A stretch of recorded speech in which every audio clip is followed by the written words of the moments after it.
15 సంవత్సరాలుగా ఇక్కడ మనము భీమా కోరేగావ్ అమరవీరుల శౌర్య దివస్ కార్యక్రమాన్ని నిర్వహిస్తూ వస్తున్నాం.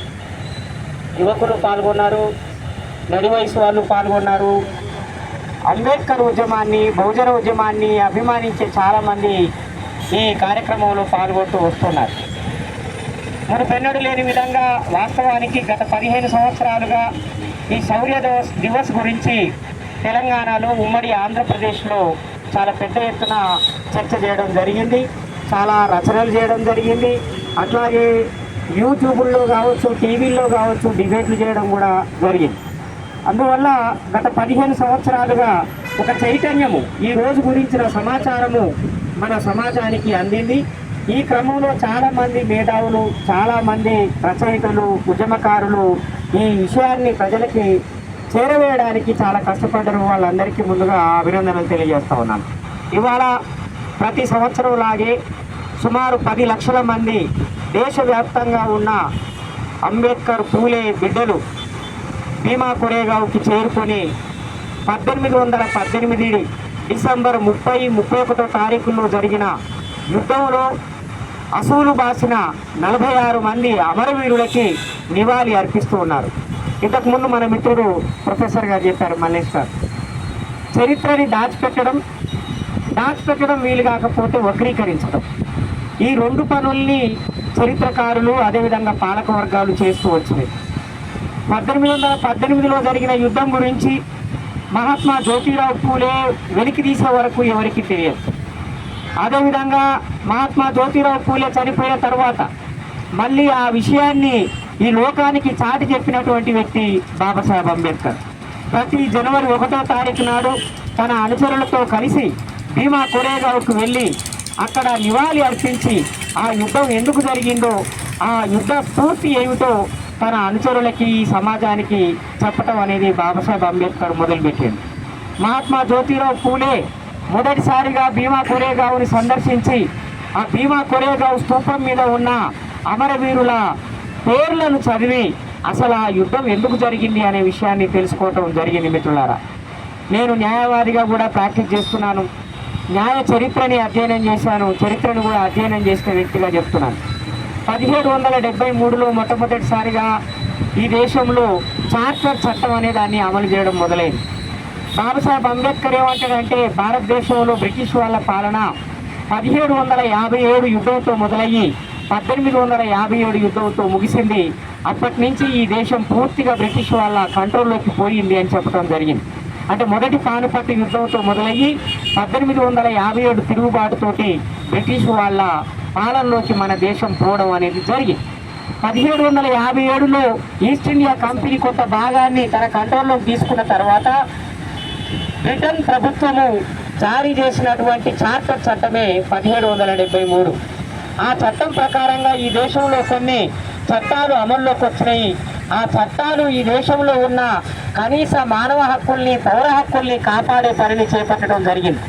ఇంతకుముందు ఎవరినైనా చంపొచ్చు, కులం ఆధారంగా ఎవరినైనా చంపొచ్చు, కనబడితే చంపొచ్చు, ముఖ్యంగా అంటరాని వాళ్ళని, శూద్రుల్ని మైలబడతాం అనే పేరు మీద అగ్రకులాలు కొట్టి చంపినా కూడా కేసు లేని పరిస్థితి ఉన్నది.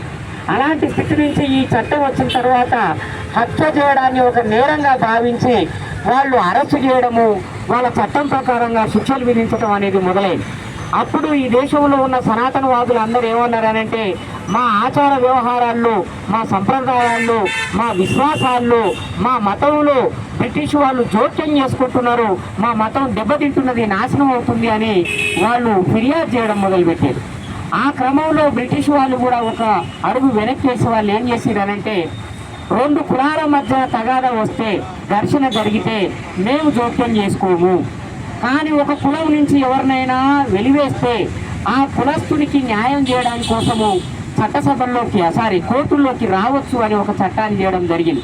అందుకని మన దేశంలో సముద్ర ప్రయాణం చేసిన వాళ్ళని, బ్రాహ్మణులని వెలేశారు. సముద్రయానం చేస్తే వాడు పాపం చేసిండని చెప్పి వెలేశారు. వెలేసినప్పుడు వాళ్ళు కోర్టుకు పోయి న్యాయం పొందారు. అదేవిధంగా శైవులు వైష్ణవుల మతాచారాలలో పండుగల్లో జోక్యం చేసుకుంటే శైవులు బహిష్కరించారు, శైవ పండుగల్లో పాల్గొంటే వైష్ణవులు బహిష్కరించారు. అలాంటి బహిష్కరణలకు సంబంధించిన కేసులు కోర్టుకు పోయాయి తప్ప ఈ కుల ఆధారమైనటువంటి వివక్ష, అంటరానితనము, దోపిడీకి సంబంధించిన ఒక్క కేసు కూడా మనకి మహాత్మా జ్యోతిరావు పూలే వచ్చేంత వరకు కోర్టు కేసులలో కనబడవు. అంటే మన అంటరాని వాళ్ళని, ఆదివాసులని, శూద్రుల్ని అణచివేయడము, చంపడం అనేది యథేచ్ఛగా జరిగిన కాలము ఒకటి ఉన్నది. ఆ విషయంలోనే మన మహాత్మా జ్యోతిరావు పూలే రెండో బాజీరావు పీష్వా గురించి చాలా వివరంగా గులాంగిరిలో రాయడం జరిగింది. పీష్వా రాజ్యము స్వర్ణయుగంగా ఆర్ఎస్ఎస్ బీజేపీ ప్రచారం చేస్తూ ఉన్నది. మీకు ఒక విషయాన్ని గుర్తు చేస్తా, ఇక్కడే మనము శౌర్య దివస్ని జరిపిన రెండో రోజో మూడో రోజో కాశీబుక్కలో వాళ్ళు ఒక పెద్ద యాత్ర చేశారు గతంలో 10 సంవత్సరాల క్రితం. ఆర్ఎస్ఎస్ వాళ్ళు చేసి ఏం చెప్పారంటే, మన దేశంలో 2 స్వర్ణయుగాలు ఉన్నాయి. ఒకటి గుప్తుల స్వర్ణయుగం, 2 పీష్వాల స్వర్ణయుగం. ఆ స్వర్ణయుగాల్ని తీసుకురావడమే మన కర్తవ్యం అని చెప్పి వాళ్ళు ప్రచారం చేశారు. అంటే నిజంగానే అది స్వర్ణయుగం అయితే మరి భీమా కొరేగావులో అంటరాని వాళ్ళు ఎందుకు తిరుగుబాటు చేశారు? మహాత్మా జ్యోతిరావు పూలే పీష్వాల రాజ్యం నాశనం కావాలని ఎందుకు కోరుకున్నాడు? కాబట్టి పీష్వా రాజ్యంలో శూద్రులకి, అతిశూద్రులకి, ఆదివాసులకి, మహిళలకి సరి అయిన హక్కులు, కనీసం మానవ హోదా కూడా లేదు. అందుకని ఈ యుద్ధం అనేది జరిగింది మిత్రులారా. యాక్చువల్గా బ్రిటిష్ వాళ్ళతోటి పీష్వా రాజులు ఒక సయోధ్య చేసుకొని కప్పం కట్టడానికి ఒప్పుకున్నారు.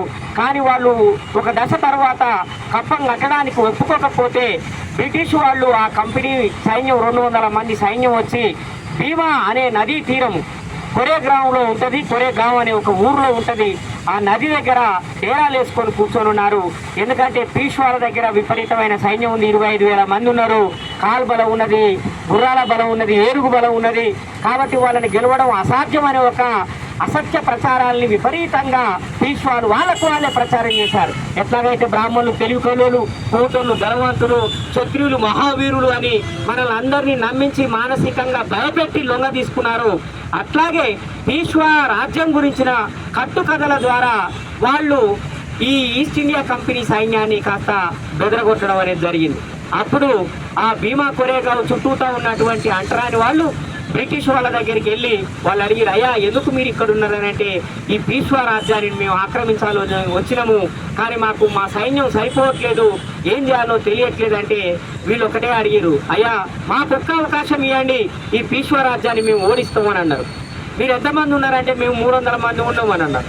ఈ 300 మందితో 30,000 మందికి వ్యతిరేకంగా ఎట్లా యుద్ధం చేస్తారంటే, చేస్తాము, గెలిస్తేనేమో తిరిగి వస్తాము, లేకపోతే చచ్చిపోతాము, మీకు వచ్చిన నష్టం ఏం లేదు కదా, మీ తరఫున మాకు యుద్ధం చేసే ఒక అవకాశం ఇవ్వండి అని అంటే వాళ్ళు ఒక కండిషన్ పెట్టింది. ఏంటనంటే, మేము మీకు తుపాకులు ఇవ్వము, కొన్ని తుపాకులు తీసుకొని మాత్రమే వచ్చినాము, 200 మంది సైనికులు మేమెవరం మీతోటి యుద్ధంలోకి రాము. ఎందుకంటే వీళ్ళందరూ కిరాయి తెచ్చుకున్న సైనికులు, వాళ్ళ ప్రాణాలు చాలా విలువైనవి, వాళ్ళని మేము కోల్పోతే కంపెనీ లాస్ అవుతుంది.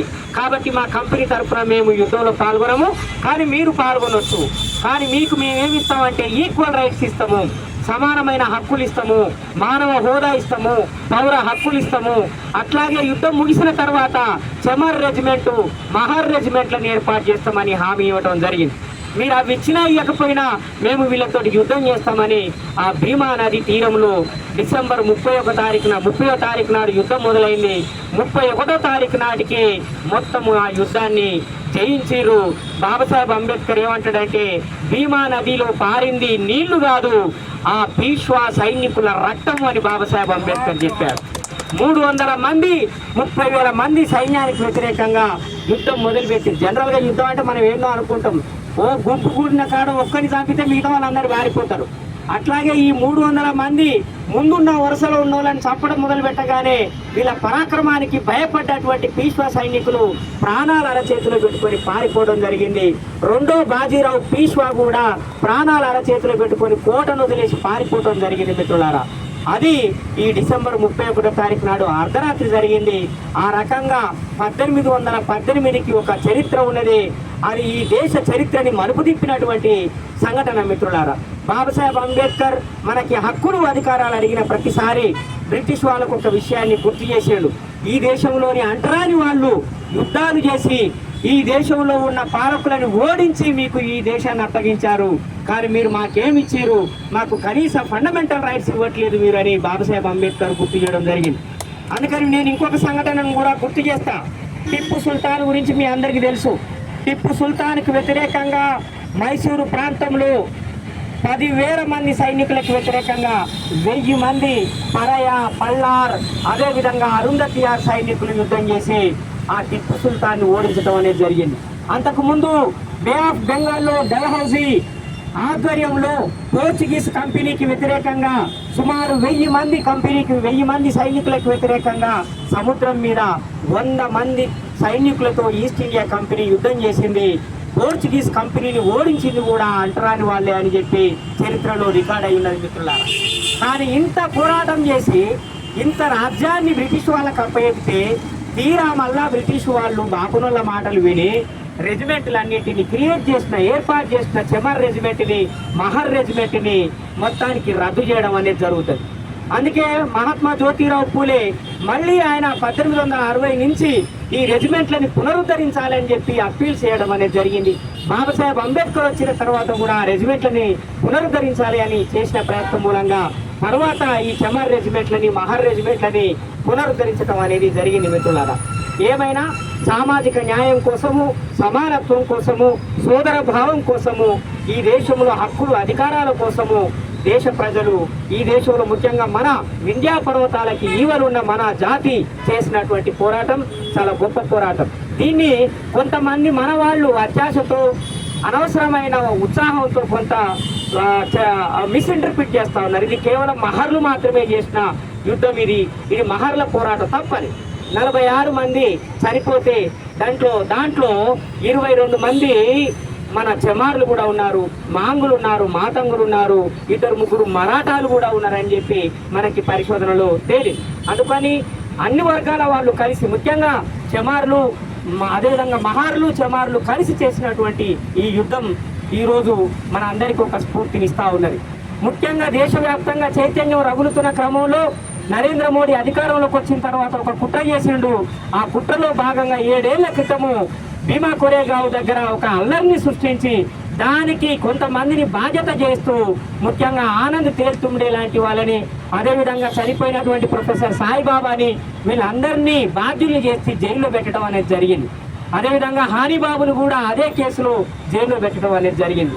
దానివల్ల జరిగిన పరిణామం ఏంటంటే ఆ చైతన్యం గురించి ఎవరైతే ఆలోచిస్తున్నారో, ఆ చైతన్యాన్ని ప్రచారం చేయాలని చూస్తున్నారో వాళ్ళందరూ భయపడి వెనక్కి తగ్గడం అనేది జరిగింది మిత్రులారా. ఇప్పుడు జరిగిన పరిణామం ఏంటంటే ఈరోజు భీమా కొరేగావ్ స్తూపం మీద జాతీయ జెండా స్ఫురించే విధంగా పూలతోటి అలంకరణ చేశారు. ఇంతకుముందు 2 ఏళ్ల క్రితం ఎప్పుడు అలా లేదు. 2 ఏళ్ల క్రితము బాబాసాహెబ్ ఫోటోలతోటి నీలి రంగు పూలతోటి మాత్రమే అలంకరించినటువంటి స్తూపాన్ని ఈరోజు జాతీయ జెండా స్ఫురించే విధంగా అలంకరించడం అనేది జరిగింది. అంటే ఏంది? ఈ భీమా కొరేగావ్ అమరవీరులు బ్రిటిష్ వారికి వ్యతిరేకంగా పోరాటం చేసిరా, బ్రాహ్మణిజానికి వ్యతిరేకంగా పోరాటం చేసిరా. బ్రాహ్మణిజానికి వ్యతిరేకంగా చేసిన పోరాటాన్ని ఈ ఆర్ఎస్ఎస్ బీజేపీ వాళ్ళు కప్పిపుచ్చడానికి, వక్రీకరించడానికి స్తూపం మీద జాతీయ జెండాను కప్పుతా ఉన్నారు. జాతీయ జెండాకి మనం వ్యతిరేకం కాదు, కానీ అది స్వతంత్రం కోసం జరిగిన పోరాటం కాదు. అది బ్రిటిష్ వాళ్ళ నుంచి స్వతంత్రం కోసం జరిగిన పోరాటం కాదు, పీష్వాల నుండి స్వతంత్రం కోసం జరిగిన పోరాటం. అక్కడ గింటే బాబాసాహెబ్ అంబేద్కర్ పెట్టినటువంటి నీలి జెండా, నీలి కండువ ఉండాలి తప్ప జాతీయ జెండా ఉండడానికి వీల్లేదు. కేవలం జాతీయ జెండా ముసుగులో చరిత్రను వక్రీకరించడం కోసము ప్రయత్నం జరుగుతూ ఉన్నది. ఈ విషయాన్ని కూడా మనం చర్చకు పెట్టాల్సిన అవసరం ఉన్నది మిత్రులారా. ఏ సమానత్వం కోసమైతే, ఏ స్వేచ్ఛ కోసమైతే, ఏ ప్రజాస్వామిక విలువల కోసమైతే, ఏ మానవ హక్కుల కోసమైతే మన జాతులు పోరాటం చేసినాయో అవన్నీ ఈరోజు ప్రమాదంలో పడ్డాయి. గత 12 ఏళ్లుగా అవి ప్రమాదంలోనే ఉన్నాయి. ఇంకా రాబోయే రోజుల్లో ఆ ప్రమాదం పెరిగే అవకాశం ఉన్నది. రాజ్యాంగం ప్రమాదంలో పడిపోయింది, సామాజిక న్యాయం ప్రమాదంలో పడిపోయింది. ముఖ్యంగా ఈ ఫాసిస్ట్ శక్తులు సనాతనవాదం పేరు మీద చేస్తున్న ప్రచారము భీమా కొరేగావ్ అమరవీరుల ఆలోచనలకు వ్యతిరేకమైనది. భీమా కొరేగావ్ అమరవీరుల ఆలోచనల్ని ప్రచారం చేయడం అంటే సనాతనవాదాన్ని వ్యతిరేకించడం, కుల ధర్మాన్ని వ్యతిరేకించడం, బ్రాహ్మణీయ వ్యవస్థని ధ్వంసం చేయడం అనే విషయాన్ని మన సమాజానికి అర్థం చేయించాల్సిన అవసరం ఉన్నదని తెలియజేస్తూ నేను ముగిస్తున్నాను. Thank you. జై భీమ్.